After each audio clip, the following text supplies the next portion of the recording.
আমার ধন্যবাদ জানাতে হয় একজন সাংবাদিককে, বিদেশে থাকে ইলিয়াস হোসেন নাম।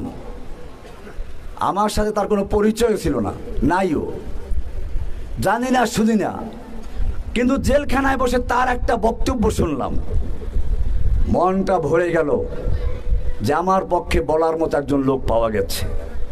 অবশ্য তারপরে অনেকেই বলেছে খুব দ্রুত জেলখানা খালি করতে হবে। একজনের জন্য স্পেশাল অনুরোধ থাকবে সবার কাছে, জসিমউদ্দিন রহমানী। এই ব্যক্তিটার স্ত্রী নাই, ভাই নাই, বোন নাই, মা নাই, বাবা নাই, কোনো কারণ ছাড়া 12টা বছর ধরে এই লোকটাকে জেলখানায় আটকে রাখা হয়েছে জঙ্গি তকমা দিয়ে। কয়দিন আগে একবার ছাড়লো, সাথে সাথে আবার এই মিডিয়া তার পেছনে লাগলো, এই 71 সময় টিভি, এগুলো মিলে তাকে আবার ভেতরে ঢুকাইলো। অনুরোধ থাকবে, প্লিজ আল্লাহর ওয়াস্তে এই লোকটাকে খুব দ্রুত ছেড়ে দিবেন। তার সাথে ছাত্রদল, যুবদল, ছাত্র শিবির, জামায়াতে ইসলাম, বিএনপি, যারা যারা ভেতরে আছেন তারা অনেক কষ্ট সহ্য করেছেন এই দেশের এই দ্বিতীয় প্রজন্মের স্বাধীনতার জন্য।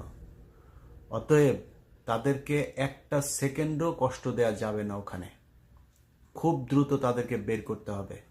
দরকার হইলে বের করে, বহুত আইন শেখ হাসিনা এই দেশে ভঙ্গ করেছে, যেমনে পারেন আগে বার করেন, পরে জামিন দিয়েন। ওই ওদেরকে ধরেন, ধরে ধরে এই বিচারক এগুলিরে যে তোরা যে এই দিন ই করছিস, এখন এটা এগুলি 24 ঘন্টা খাটবি, এগুলি তাড়াতাড়ি সব কটারে জামিন দে, এইভাবে জামিন দেন। আল্লাহর নবী সাল্লাল্লাহু আলাইহি ওয়াসাল্লাম যখন লা ইলাহার ঘোষণা করলেন, সব নেতারা খেপে গেল, সব বন্ধুরা বিপক্ষে চলে গেল, একটা লোক পক্ষে দাঁড়াতে পারলো না। আল্লাহর নবী মনক্ষুণ্ণ হয়ে ঘরে চলে গেলেন। আল্লাহ তাআলা দেখতে পাচ্ছেন কিনা, সান্ত্বনা দিয়েছেন কিনা? তাব্বাত ইয়াদা আবি লাহাবিন ওয়া তাব্বা।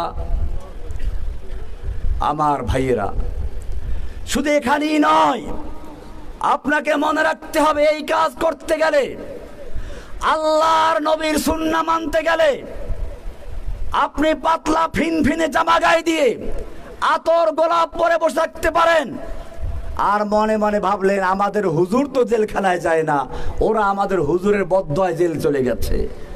ওই যে আছে না, ইল্লা তারাকা বাদু আলিহাতিনা, নবীদের যখন কোনো বিপদ আসতো তখন ওই কুফাররা বলতো কি, আমাদের কোনো ইলাহ, কোনো দেবতা, আমাদের কোনো দেব দেবী তার উপরে বদদোয়া দিয়েছে, তাই সে বিপদে পড়েছে। ইল্লা তারাকা বাদু, জেনে রাখো তোমার আমার চেয়ে আল্লাহর নবীর চেহারা অনেক সুন্দর ছিল, তোমার আমার চেয়ে আল্লাহর নবীর ইবাদত বেশি ছিল, তোমার আমার চেয়ে আল্লাহর নবী আল্লাহর কাছে অনেক প্রিয় ছিল।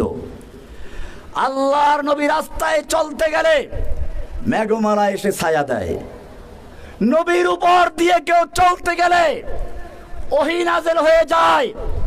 লা তুকদ্দিমু বাইনা ইয়াদাইল্লাহি ওয়া রাসূলিহি, খবরদার নবীর সামনে কেউ চলতে যেও না, নবীর চেয়ে জোরে কেউ কথা বলতে যেও না।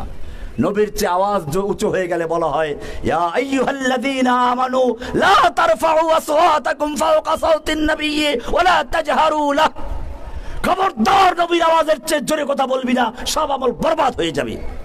কি ভালোবাসা দেখেছেন! শুধু এ পর্যন্তই নয়।